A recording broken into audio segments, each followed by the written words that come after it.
Hello friends, welcome to my channel.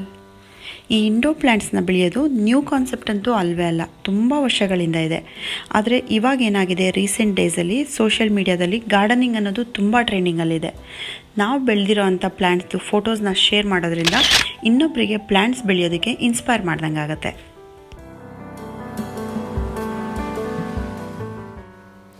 ಇದಷ್ಟೇ ಅಲ್ಲ, ಇವಾಗ pollution ತುಂಬ ಜಾಸ್ತಿ ಆಗಿದೆ. ಪ್ಲ್ಯಾಂಟ್ಸ್ನ ಮನೆ ಒಳಗಡೆ ಇಟ್ಕೊಳ್ಳೋದ್ರಿಂದ ಸ್ಟ್ರೆಸ್ ಕಡಿಮೆ ಆಗುತ್ತೆ, ಮೈಂಡ್ ತುಂಬ ರಿಲ್ಯಾಕ್ಸ್ ಆಗುತ್ತೆ, ನೇಚರ್ನೇ ಮನೆ ಒಳಗಡೆ ತಂದಂಗೆ ಅನಿಸುತ್ತೆ. ಇದ್ರ ಜೊತೆಗೆ ಇವಾಗಿನ ಕಾಲಕ್ಕೆ ಮನೇನ ಚೆನ್ನಾಗಿ ಡೆಕೋರೇಟ್ ಮಾಡಬೇಕು ಅಂದರೆ ಇಂಡೋರ್ ಪ್ಲ್ಯಾಂಟ್ಸ್ ಬೇಕೇ ಬೇಕು.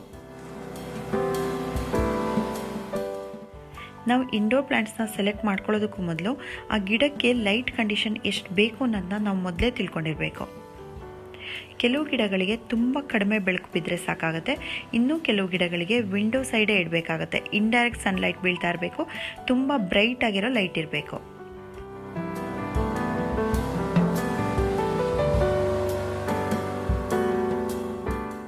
ಪಾಪ್ಯುಲರ್ ಆಗಿರೋ ಹೌಸ್ ಪ್ಲ್ಯಾಂಟ್ಸಲ್ಲಿ ಈ ರಬ್ಬರ್ ಪ್ಲ್ಯಾಂಟ್ ಕೂಡ ಒಂದು. ಇದ್ರ ಎಲೆಗಳು ತುಂಬ ತಿಕ್ಕಾಗಿರುತ್ತೆ. ಈ ರಬ್ಬರ್ ಪ್ಲ್ಯಾಂಟ್ಸಲ್ಲಿ 2 ವೆರೈಟಿ ಬರುತ್ತೆ. ಒಂದು, ಎಲೆಗಳು ಈ ರೀತಿ ಪೂರ್ತಿ ಗ್ರೀನ್ ಇರುತ್ತೆ. ಇನ್ನೊಂದು, ಇವಾಗ ನೀವು ನೋಡ್ತಾ ಇದ್ದೀರಲ್ಲ, ವೇರಿಗೇಟೆಡ್ ರಬ್ಬರ್ ಪ್ಲ್ಯಾಂಟ್ ಅಂತ.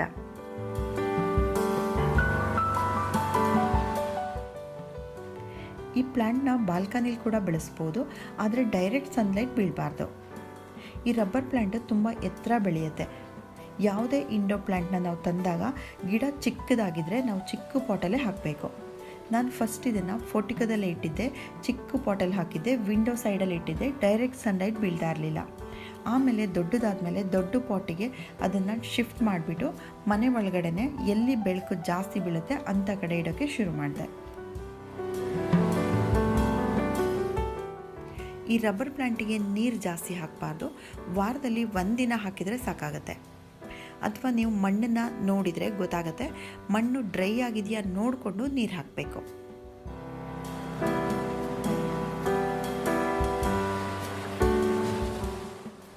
ಸ್ನೇಕ್ ಪ್ಲ್ಯಾಂಟ್ ನೋಡೋಕ್ಕೆ ಇದು ಸ್ನೇಕ್ ಡಿಸೈನ್ ಇರುತ್ತೆ, ಅದಕ್ಕೆ ಸ್ನೇಕ್ ಪ್ಲ್ಯಾಂಟ್ ಅಂತ ಬಂದಿರ್ಬೋದು ಅನಿಸುತ್ತೆ.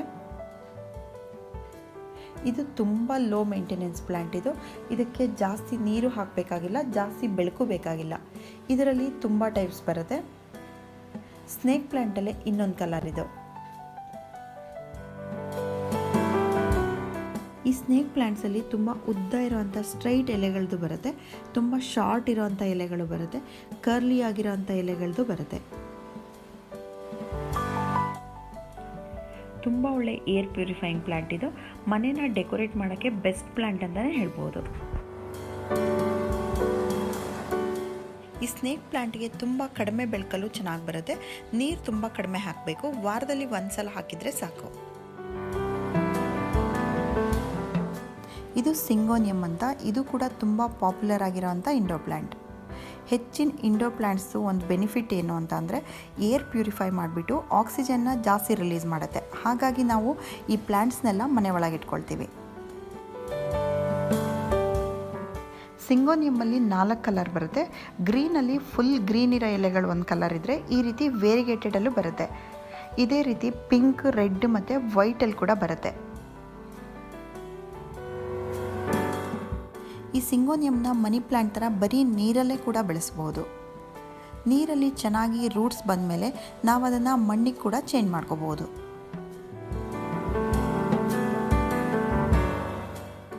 ಮಣ್ಣಲ್ಲಿ ಹಾಕಿದರೆ ಇದನ್ನು ತುಂಬ ಬುಷಿಯಾಗಿ ಬರುತ್ತೆ. ಇದನ್ನು ಡೆಕೋರೇಟ್ ಮಾಡೋಕ್ಕೆ ಆಫೀಸ್ ಟೇಬಲ್ ಮೇಲೆ, ಕಾಫಿ ಟೇಬಲ್ ಮೇಲೆ ಇಡೋಕ್ಕೆ ತುಂಬ ಚೆನ್ನಾಗಿರುತ್ತೆ.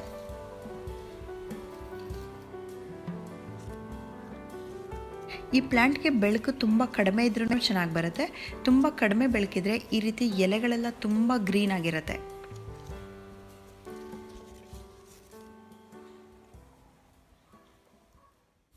ಇದು ಸಿಂಗೋನಿಯಮ್ಮಲ್ಲಿ ಇನ್ನೊಂದು ವೆರೈಟಿ. ಈ ಪಾಟನ್ನು ಹೊರಗಡೆ ಇಟ್ಟಿದ್ದೆ ನಾನು, ಎಲೆಗಳೆಲ್ಲ ಈ ರೀತಿ ಬರ್ನ್ ಆದಂಗೆ ಆಗಿದೆ. ಜಾಸ್ತಿ ಬಿಸಿಲನ್ನ ಇದು ಟಾಲರೇಟ್ ಮಾಡಲ್ಲ.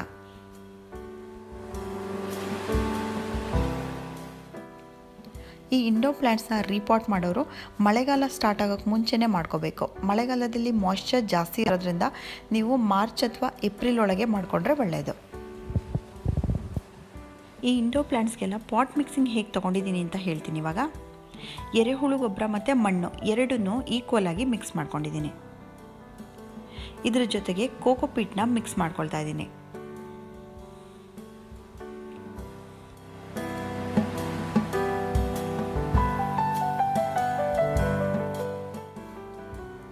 ಇದರಲ್ಲಿ ಮರಳು ಹಾಕೊಳ್ತಾ ಇಲ್ಲ, ನಾನು ಮರಳು ಬದಲಿಗೆ ಪರ್ಲೈಟ್ ಹಾಕ್ಕೊಂಡಿದ್ದೀನಿ. ಪರ್ಲೈಟ್ ಕೂಡ ಮರಳು ಥರನೇ ಮಣ್ಣನ್ನು ಸಾಫ್ಟ್ ಮಾಡುತ್ತೆ.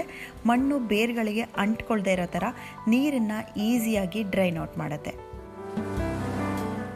ಪರ್ಲೈಟ್ ಮತ್ತು ಕೋಕೋಪೀಟ್ ಎರಡೂ ಮಿಕ್ಸ್ ಮಾಡ್ಕೊಂಡಿರೋದ್ರಿಂದ ಪಾಟ್ ಮಿಕ್ಸಿಂಗು ಸ್ವಲ್ಪ ಸಾಫ್ಟಾಗೇ ಇರುತ್ತೆ.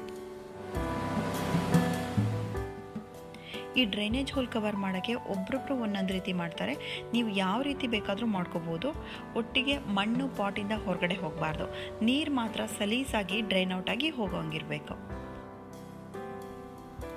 ನಾನು ಡ್ರೈನೇಜ್ ಹೋಲ್ ಕವರ್ ಮಾಡೋದಕ್ಕೆ ತರಕಾರಿ ತರಬೇಕಾದ್ರೆ ಕವರ್ ಕೊಡ್ತಾರಲ್ಲ ಕಾಟನ್ದು, ಅದನ್ನು ಕಟ್ ಮಾಡಿಬಿಟ್ಟು ಯೂಸ್ ಮಾಡ್ತಾಯಿದ್ದೀನಿ.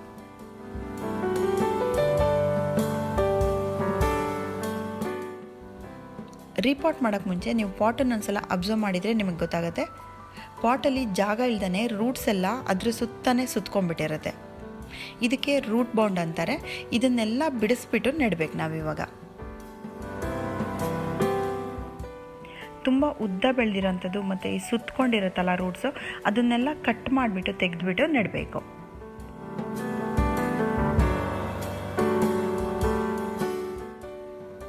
ಸ್ಪೈಡರ್ ಪ್ಲ್ಯಾಂಟ್ ತುಂಬ ಈಸಿಯಾಗಿ ತುಂಬ ಫಾಸ್ಟಾಗಿ ಬೆಳೆಯುವಂಥ ಇಂಡೋರ್ ಪ್ಲ್ಯಾಂಟ್ ಇದು ಕೂಡ ಏರ್ ಪ್ಯೂರಿಫೈ ಮಾಡುತ್ತೆ. ಇದು ಇಂಡೋರ್ ಮತ್ತು ಔಟ್ಡೋರ್ ಎರಡೂ ಕಡೆ ಬೆಳಿಬಹುದು. ಆದರೆ ತುಂಬ ಬಿಸಿಲಿದ್ರೆ, ಡೈರೆಕ್ಟ್ ಸನ್ಲೈಟ್ ಯಾವಾಗಲೂ ಬೀಳ್ತಾ ಇದ್ದರೆ ಎಲೆಗಳೆಲ್ಲ ಬರ್ನ್ ಆದಂಗೆ ಆಗುತ್ತೆ. ಈ ಸ್ಪೈಡರ್ ಪ್ಲ್ಯಾಂಟ್ಸಲ್ಲಿ 3 ಟೈಪ್ಸ್ ಇದೆ ನನ್ನ ಹತ್ರ. ಎಲೆಗಳಲ್ಲೇ ಸ್ವಲ್ಪ ಸ್ವಲ್ಪ ಡಿಫ್ರೆನ್ಸ್ ಇರುತ್ತೆ. ಈ ಸ್ಪೈಡರ್ ಪ್ಲ್ಯಾಂಟ್ಸ್ನ ಬೆಳೆಯೋರು ಫಸ್ಟು ನೀರಲ್ಲಿಟ್ಟು ರೂಟ್ಸ್ ಚೆನ್ನಾಗಿ ಬಂದ ಮೇಲೆ ನೀವು ಮಣ್ಣಿಗೆ ಹಾಕೋಬೋದು. ನೀರಲ್ಲಿ ತುಂಬ ಫಾಸ್ಟಾಗಿ ರೂಟ್ಸ್ ಬರುತ್ತೆ.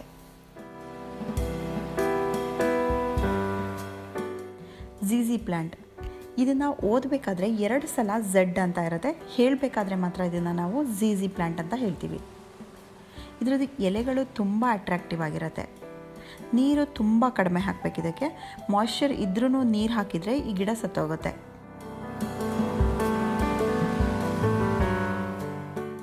ತುಂಬ ಕಡಿಮೆ ಬೆಳಕಿದ್ರೂ ಚೆನ್ನಾಗಿ ಗ್ರೋ ಆಗೋಂಥ ಗಿಡ ಇದು. ಹೆಚ್ಚಾಗಿ ಇದನ್ನು ಬೆಡ್ರೂಮಲ್ಲಿ ಇಟ್ಕೊಳ್ತಾರೆ.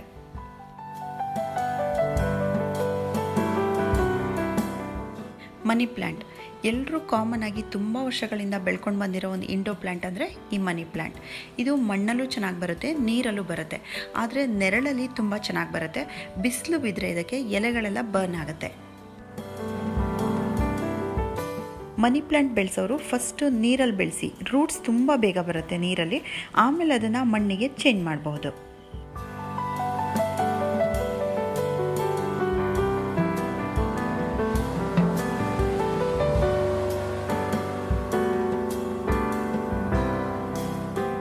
ಈ ಇಂಡೋರ್ ಪ್ಲ್ಯಾಂಟ್ಸ್ಗೆ ಬರೀ ಬುಡಕ್ಕೆ ಮಾತ್ರ ನೀರು ಹಾಕಿದರೆ ಸಾಲದು. ವಾರದಲ್ಲಿ ಅಥವಾ 15 ದಿನಕ್ಕೊಂದ್ಸಲ ನಮ್ಗೆ ಯಾವಾಗ ಫ್ರೀ ಇರುತ್ತೆ ಆವಾಗ. ಇವಾಗ ಸಮ್ಮರ್ ಬೇರೆ ಸ್ಟಾರ್ಟ್ ಆಗಿದೆ, ಧೂಳು ಬೇರೆ ಬಂದು ಆ ಎಲೆಗಳ ಮೇಲೆಲ್ಲ ಕುತ್ಕೊಳ್ಳುತ್ತೆ.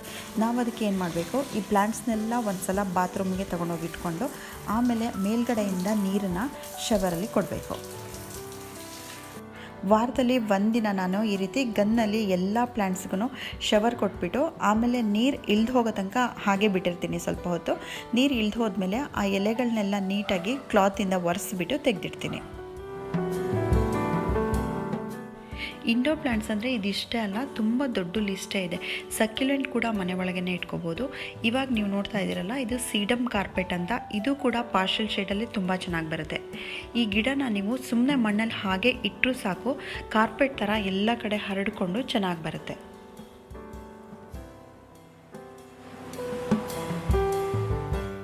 ಲಾಸ್ಟಲ್ಲಿ ಈ ಇಂಡೋರ್ ಪ್ಲ್ಯಾಂಟ್ಸ್ ಬಗ್ಗೆ ಒಂದು ಟಿಪ್ ಹೇಳಲೇಬೇಕು ನಾವು ಹೆಚ್ಚಾಗಿ ವಿಂಡೋ ಸೈಡಲ್ಲಿ ನಾವು ಈ ಇಂಡೋರ್ ಪ್ಲ್ಯಾಂಟ್ಸ್ನೆಲ್ಲ ಇಟ್ಟಿರ್ತೀವಿ. ಒಂದು ಸೈಡಿಗೆ ಜಾಸ್ತಿ ಬೆಳಕು ಬೀಳ್ತಾ ಇರುತ್ತೆ, ಇನ್ನೊಂದು ಸೈಡಿಗೆ ಕತ್ತಲೆ ಇರುತ್ತೆ. ಯಾವ ಸೈಡು ಜಾಸ್ತಿ ಇಂಡೈರೆಕ್ಟ್ ಸನ್ಲೈಟ್ ಬೀಳ್ತಾ ಇರುತ್ತೆ ಅಂಥ ಕಡೆ ಚೆನ್ನಾಗಿ ಗ್ರೋ ಆಗ್ತಾ ಇರುತ್ತೆ, ಎಲೆಗಳು ಫ್ರೆಶ್ ಆಗಿರುತ್ತೆ.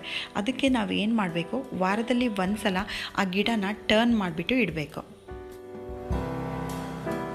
ಪಾಟನ್ನು ಟರ್ನ್ ಮಾಡಿಡೋದ್ರಿಂದ ಎರಡೂ ಕಡೆಗೆ ಲೈಟ್ ಈಕ್ವಲ್ ಆಗಿ ಸಿಕ್ದಂಗೆ ಆಗುತ್ತೆ, ಗಿಡನೂ ಚೆನ್ನಾಗಿ ಗ್ರೋ ಆಗುತ್ತೆ. ಈ ಇಂಡೋರ್ ಪ್ಲ್ಯಾಂಟ್ಸ್ಗೆಲ್ಲ ಜಾಸ್ತಿ ಕೇರ್ ತಗೋಬೇಕಾಗಿಲ್ಲ. ನಾವು ಯಾವ ಗಿಡನ ಇಂಡೋರಲ್ಲಿ ಇಡ್ತಾ ಇದ್ದೀವಿ ಆ ಗಿಡಕ್ಕೆ ನೀರು ಮತ್ತು ಬೆಳಕು ಅವೆರಡು ಎಷ್ಟು ಬೇಕು ಅನ್ನೋದನ್ನ ನಾವು ತಿಳ್ಕೊಂಡಿರಬೇಕು. ಇಂಡೋರ್ ಪ್ಲ್ಯಾಂಟ್ಸ್ಗೆ ಅದೆರಡೇ ಇಂಪಾರ್ಟೆಂಟ್ ಇರೋದು.